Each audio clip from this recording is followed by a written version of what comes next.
नमस्कार दोस्तों, GK तोप्सा YouTube channel में आपका हार्दिक स्वागत है। दोस्तों, RS mains answer writing practice series वाले वीडियो में आपका फिर से स्वागत है। और इसमें हम 3 सब्जेक्ट के क्वेश्चन आज और लेके आए। 3 सब्जेक्ट यानी कि सेकंड पेपर में से हम साइंस और जो हमारा ज्योग्राफी के क्वेश्चन है, और ज्योग्राफी में भी हम राजस्थान की ज्योग्राफी के क्वेश्चन लेके आए, और थर्ड पेपर से हमारे साइकोलॉजी के क्वेश्चन है। तो कल की बात ही इसी को हम आगे कंटिन्यू करते हैं, और सिलेबस के अकॉर्डिंग हम इसमें से क्वेश्चन लग रहे हैं। हालांकि अब पूरे जो टॉपिक है उसमें से तो पूरे क्वेश्चन तो नहीं बना पा रहे हैं हम, लेकिन जितना टॉपिक पढ़ने के बाद जो सामान्य क्वेश्चन बनते हैं उसमें से हम ज़रूर एक एक दो क्वेश्चन लेते हैं, छोटे और बड़े, जैसे 15 शब्दों के या फिर 50 शब्दों के। और उससे क्या है कि हम मतलब एक सब्जेक्ट से मिनिमम इतने क्वेश्चन लेके ट्राई करते हैं कि हम कितना आगे और बेटर कर सकते हैं, और हमें किस प्रकार आंसर राइटिंग करनी है, और हम कितना क्या उसमें लिख रहे हैं, और इसमें क्या सुझाव या सुधार हो सकते हैं। तो आप भी जो भी है अपने वैल्यूबल सजेशन या जो अमूल्य सुझाव है वो देख सकते हैं, जिससे हम हमारी जो आंसर राइटिंग है उसमें इम्प्रूवमेंट ला सकें। तो आज का जो क्वेश्चन है, पहला जो क्वेश्चन है 15 शब्द के लिए या 2 नंबर का ये क्वेश्चन है कि विस्मृति, या केवल इतना ही लिखा हुआ है। अब देखो, विस्मृति से आप क्या समझते हैं, विस्मृति क्या होती है, विस्मृति क्या है, ऐसा अगर आरएस मेंस में यह क्वेश्चन पूछा जाए तो उसका हम क्या आंसर लिख सकते हैं।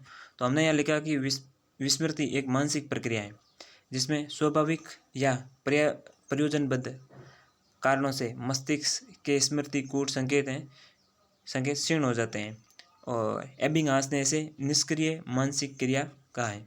तो इसमें हमने जो है 15 शब्द में ये चीज़ें लिखने की कोशिश की है कि भाई स्वाभाविक है, प्रयोजनबद्ध कारणों से मस्तिष्क में जो जो उसके संकेत कूट है वो क्षीण हो जाने लग जाते हैं, या हटने लग जाते हैं, मिटने लग जाते हैं, या रिकॉल नहीं हो पाते हैं। तो इसको दिया, और साथ में एक मनोविज्ञान का नाम लिख के उनको कि उन्होंने निष्क्रिय मानसिक क्रिया का इन्होंने नाम दिया। तो हो सकता है, अब आप बताइए इसमें और क्या ऐड किया जा सकता है, आपके अपने सुझाव दे सकते हैं। अगला जो हमारा है उत्प्रेरक, ये साइंस का टॉपिक है, और साइंस में से ये क्वेश्चन हमने टॉपिक लिया और इसका क्वेश्चन लिखा है कि उत्प्रेरक। अब उत्प्रेरक से आप क्या समझते हैं, उत्प्रेरक क्या होते हैं, तो ऐसा क्वेश्चन बनता है तो उससे रिलेटेड हमने केवल उत्प्रेरक ही लिखा है। तो वे रासायनिक पदार्थ जो किसी रासायनिक अभिक्रिया की गति को नियंत्रित करते हैं लेकिन स्वयं अपरिवर्तित रहते हैं। नियंत्रित करने से ऐसे हैं कि मतलब यानी कि बढ़ा देते हैं या कम कर देते हैं, किसी तीव्र या मंद कर देते हैं अभिक्रिया की गति को, उस पर्पज से यहाँ सिर्फ नियंत्रित शब्द लिया गया है। क्योंकि कब समझ वो कहते हैं ना, सब सीमा का ध्यान रखने के लिए केवल नियंत्रित जो शब्द यहाँ है वो लिख दिया गया है। और साथ ही एक एग्जाम्पल दिया है 2SO2 जो गैस है, और सल्फर डाइऑक्साइड, ऑक्सीजन जो भी गैस है, तो इनकी दोनों क्रिया कराई जाती है। तो यहाँ SO3 जो इस प्रकार यह अभिक्रिया जो उत्प्रेरक किस प्रकार कार्य करता है वो एक अभिक्रिया के थ्रू एग्जाम्पल के रूप में बताया गया। तो अब आप बताइए इसमें और क्या सजेशन या आपके सुझाव हो सकते हैं, इसको और कैसे इंप्रूवमेंट लाया जा सकता है और बेटर कैसे बनाया जा सकता है। तो आपके अपने जो सुझाव है वो दे सकते हैं। अगला ज्योग्राफी की से क्वेश्चन है, क्योंकि वही राजस्थान की ज्योग्राफी से, और क्वेश्चन है उत्खाद स्थलाकृति यानी बैडलैंड ट्रोपोग्राफी। तो इसको अब हो सकता है कि उत्खाद स्थलाकृति क्या है, या उत्खाद स्थलाकृति से आप क्या समझते हैं, तो ऐसा ही क्वेश्चन बनेगा, उम्मीद कर सकते हैं। तो हमने केवल ये इतना ही लिखा। हमारे ये सिर्फ जो टॉपिक का जो मतलब यानी कि क्वेश्चन में लिखने का आशय ये होता है, इससे रिलेटेड जो भी क्वेश्चन बनता है हमारा आंसर ये हो सकता है। तो नदियों द्वारा अपने प्रवाह मार्ग में तीव्र मृदा कटाव से निर्मित उबड़ खाबड़ स्थलाकृतियाँ, इसे क्या कहा जाता है, उत्खाद जो करते कहा जाता है। और राजस्थान में संबल नदी द्वारा करौली के डाग व सवाई माधोपुर धौलपुरा बीएड में निर्मित होते हैं। यहाँ इन्होंने मैप भी बना दिया हमने, और साथ ही यहाँ पर उत्खाद जो इसला करती है उसको क्षेत्र इसको दिखाया भी है। अब देखिए 2 नंबर का क्वेश्चन है, हमने इसमें मतलब मैप भी बनाया है। तो देखो जैसे 1/4 या आधा नंबर तो मतलब यानी कि मैप में भी मिलने की संभावना है, कम से कम पाव या आधा नंबर तो मैप में मिल जाता है, 1 नंबर आधा नंबर इसमें मिलता है। तो भी ये 1.5 या जो 1 से 1.5 नंबर इस क्वेश्चन में दिए जा सकते हैं। अब देखते हैं कितना मतलब हम हमारा प्रयास तो ये रहा है। अब आप बता सकते हैं इसमें और क्या सुझाव या सजेशन हो सकते हैं, तो वेलकम है आपका इनका इनबॉक्स में। अब अगला जो है वो लिखा हमने 50 शब्द के लिए, जो है 50 वर्ड के लिए, और इसमें हमने लिखा विस्मृति। क्वेश्चन है कि विस्मृति को दूर करने का उपाय क्या है। तो इसमें हमने जैसे कुछ पॉइंट लिखे, जैसे स्वस्थ वातावरण में रहना तथा अपने आसपास सकारात्मक माहौल बनाना। क्योंकि एक प्रशासनिक अधिकारी को जो है उसमें अपनी विस्मृति यानी कि उसमें सुधार करना पड़ेगा, यानी कि उसमें स्मृति में रहना पड़ेगा, और विस्मृति को भूलने वाली चीज़ों को उसको रिकॉल करना पड़ेगा। तो अपने विस्मृति के को दूर करने के क्या क्या उपाय कर सकते हैं। नियमित योग एवं व्यायाम करना अगले पॉइंट में, जैसे थकान नहीं रहेगी या थकान ना रहे। पौष्टिक आहार का सेवन कर सकते हैं, पौष्टिक आहार अच्छी संतुलित भोजन लिया जा सकता है। किसी चिंता या तनाव का शीघ्र समाधान करना, कोई किसी भी घटना से अगर तनाव या चिंता तो उसको जल्द दूर करो, आगे पेंडिंग ना रखा जाए। तो शायद हो सकता है विस्मृति में। और फिर अगला पॉइंट लेगा कि शीघ्र उत्तेजित होने के स्थान पर सोच विचार कर निर्णय लिया जाए। ओके, क्विक डिसीजन मतलब विथ एंग्री ऐसा न हो, और क्विक डिसीजन विथ मतलब कहते हैं ना काम या शांति के साथ लिया जाए, तो वो शायद हो सकता है। और अभ्यास नियमित दोहराव द्वारा अभ्यास किया जा सकता है। नियमित मतलब कोई चीज़ें बार बार पढ़ने रिकॉल करने से हो सकता है उसका स्मृति दूर हो जाए, विस्मृति दूर हो जाए। किसी घटना के साथ ऐसे कूट संकेत का चयन जिससे घटना स्थायी हो जाए, मतलब जैसे ये पढ़ाई में भी यूज़ कर सकते हैं, ये अच्छा पॉइंट हो सकता है। जैसे हम कोई चीज़ याद कर रहे हैं तो ट्रिक के साथ याद कर लिए, चाहे हिस्ट्री है, पॉलिटी, ज्योग्राफी, इकोनॉमी, कोई सब्जेक्ट है, उसको अपनी ट्रिक के हिसाब से याद कर दिया और उसको लंबे समय तक याद रख सकते हैं, तो एग्जाम में भी रिकॉल करने में हमारे प्रॉब्लम नहीं होगी। तो एक अच्छा पॉइंट है ये। अगला पॉइंट है कि उम्र के बढ़ने के साथ साथ विस्मृति को नियमित जीवन शैली व सकारात्मक वातावरण में कुछ हद तक रोका जा सकता है। मतलब विस्मृति को नियमित जो जीवन शैली है, मतलब आप खाना भी अच्छा खा रहे हो, संतुलित भोजन ले रहे हो, व्यायाम कर रहे हो, मनोरंजन के लिए भी टाइम निकाल रहे हो, पॉजिटिव सोचते हो, जो आप थिंकिंग प्रोसेस है वो भी सकारात्मक है, तो विस्मृति धीरे धीरे दूर हो सकती है। आप बता दीजिए अब और इसमें क्या पॉइंट ऐड किए जा सकते हैं। आपका वेलकम है हमारे कमेंट बॉक्स में, और जिससे कि हम भी अपने इम्प्रूवमेंट ला सकें इसमें, और आंसर राइटिंग का जो हमारा पर्पज़ है कि हम इसमें सुधार कर पाएँ। अगला जो हमने लिखा कि जो यही 50 शब्दों के लिए क्वेश्चन है कि उत्प्रेरक के प्रकार एवं उपयोग। यहाँ हमने उत्प्रेरक के प्रकार और उपयोग लिखा। अब जैसे उपयोग है तो ये अगर 15 शब्द में भी पूछा जाए तो भी लिख दें, और उत्प्रेरक के प्रकार पूछे जाए वो भी लिख दें।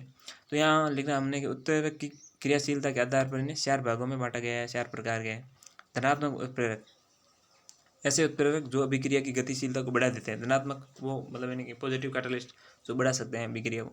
यहाँ लिख दिया, मतलब साथ में उदाहरण भी दिया है 2KClO3 MnO2 की जो उत्प्रेरक है उसकी उपस्थिति में, तो ये 2KCl + 3O2 बन जाएगा।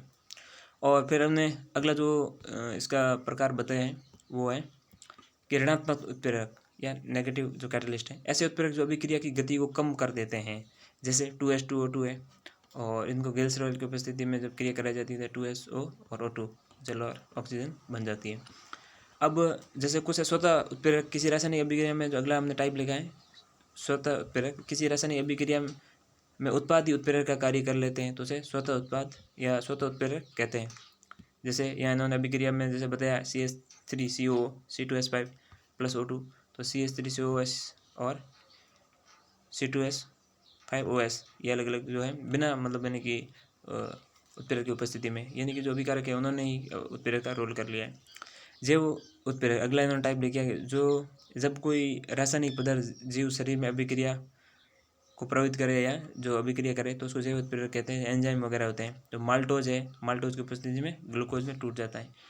तो अब आप बताइए, इसमें हमने 4 जो इनके प्रकार लिखे हैं, और आप भी बता सकते हैं कि उत्प्रेरक के उपयोग जो रासायनिक अभिक्रिया को गति प्रदान करने के लिए, कम करने के लिए, अभिक्रिया जल्दी करनी है तो उत्प्रेरक है जो धनात्मक उत्प्रेरकों का उपयोग, और धीमी या मंद करनी है तो हम उत्प्रेरकों का जैसे ऋणात्मक उत्प्रेरकों का उपयोग कर सकते हैं। तो इस प्रकार के जो है हमने इसमें ये पॉइंट डालने की कोशिश की। अब आप बताइए इसमें और क्या सुझाव या जो सजेशन हो सकते हैं। अगला जो हमारे जो 50 शब्द का क्वेश्चन है वो है कि पूर्वी मैदानी प्रदेश की विशेषताएं। अब पूर्वी मैदानी प्रदेश के बारे में अगर छोटा क्वेश्चन आए तो भी हम इसमें से लिख सकते हैं, बड़ा आए तो इसको थोड़ा और बड़ा किया जा सकता है, इसके जो है पॉइंट्स उसको थोड़ा विस्तार देंगे। तो हमने 50 शब्द ने इसको लिया है, क्योंकि राजस्थान के भौतिक प्रदेशों के रूप में अगर बड़ा क्वेश्चन आए तो शायद सभी भौतिक प्रदेश पूछ ले 10 नंबर में, लेकिन एक पर्टिकुलर एक भौतिक प्रदेश 10 नंबर में पूछने के चांस कम रहते हैं। फिर भी देखो वो कुछ नहीं कह सकते, RPSC का है वो तो मामला, बट हम इतना ही सोच सकते हैं कि 50 शब्द में अगर हमारे पास लिखने के होंगे तो हम उसको 100 शब्द बना देंगे।